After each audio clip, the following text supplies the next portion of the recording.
बंगाल में 9 मई को बीजेपी सरकार की शपथ। 9 मई को शपथ ग्रहण समारोह, बंगाल में नई सरकार का शपथ। बंगाल बीजेपी अध्यक्ष समीक भट्टाचार्य ने बयान दिया और इस बात की जानकारी दी कि 9 मई को रविंद्रनाथ टैगोर का जन्म दिवस भी है और इस दिन शपथ ग्रहण समारोह भी है, जिसको लेकर अब तैयारियां भी शुरू कर दी गई हैं। अब इसी के साथ कई सवाल हैं। क्या सीएम का चेहरा भी तय कर लिया गया है? किसको जिम्मेदारी दी जाएगी? क्योंकि 9 मई को है शपथ ग्रहण समारोह।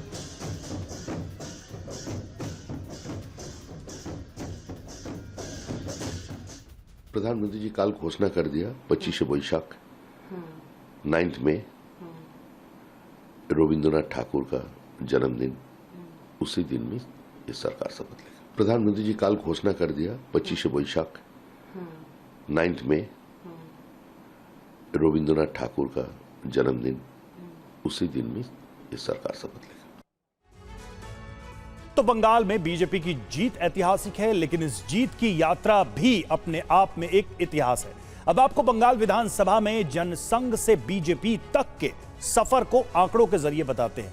1952 में बंगाल विधानसभा में जनसंघ को 9 सीटें मिली थी, जबकि वोट शेयर 5.8% था। आज 2026 में बीजेपी को 206 सीटें मिली है, जबकि वोट प्रतिशत 46% तक पहुंच गया है। यानी आप देखिए कि शून्य से शिखर तक पश्चिम बंगाल में ये यात्रा बीजेपी ने की है। और इधर समीक भट्टाचार्य से हमारे संवाददाता रविशंकर दत्ता ने बात की है।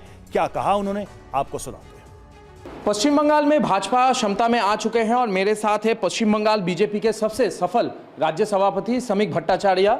समीक दा, आपके आंखों में आंसू है, क्यों? एक पुराना मित्र है, भाजपा का कार्यकर्ता। हम लोग 43 साल से एक दूसरे से परिचित है। जिस समय भाजपा के नाम भी लोग ठीक से नहीं जानता था, बोलने से हमको ये बोलना पड़ता था कि हम लोग भारतीय जनता पार्टी है, भारत जनता पार्टी नहीं। तो उस समय के कार्यकर्ता वो हमारे लिए फूल लेकर आए, तो उसको हमने बोला तुम फूल क्यों लाए मेरे लिए, तुम्हारे साथ ऐसा संपर्क है हमको फूल लाने का। तो उसका आँख पे पानी आ गया। बोले हम लोग तो बचपन से 50 साल से इसी दिन का इंतज़ार कर रहे थे।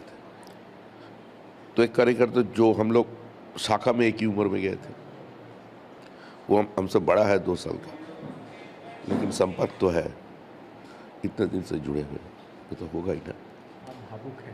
क्या ये सपना साकार होते देख आपको पुरानी चीज़ें याद आ रहा है, आपका सेक्रीफाइसेस याद आ रहा है या क्या है? मेरा कोई सेक्रीफाइस नहीं है। हमको तो बहुत कुछ दे दिया ईश्वर ने, और क्या दे सकते हैं। 70 साल के बाद श्यामा प्रसाद का भूमि में श्यामा प्रसाद का सरकार जब बन रहे थे, हम अध्यक्ष पार्टी का, ईश्वर इससे ज़्यादा क्या दे सकते हमको? इस जीवन का जो पाना था हमको मिल गया, हमको कुछ नहीं चाहिए। लेकिन जो कार्यकर्ता गुजर गए इसी समय, हमारा आंखों के सामने जिसको मार दिया गया है, हम उसको घर तक नहीं पहुंच पाए। एक ही बेटा माँ बाप का, उसको मार दिया गया, हम उसका घर तक पहुंच नहीं पाया। अगर उस जगह पहुंचता देखने से तो दूसरा घर भी तोड़ दिया जाता। वो दिन याद है हमको। हम सभी कार्यकर्ता को यही बोल रहे हैं, भैया शांति से रहो। पश्चिम बंगाल में बदलाव लाने का समय आ गया। ये जो पॉलिटिकल कल्चर है, जो हमारा सामने हमारा आलोचना करने से हमको मार खाना पड़ेगा, ये नहीं है। ये भारतवर्ष का चेहरा नहीं है, ये समाज नहीं है।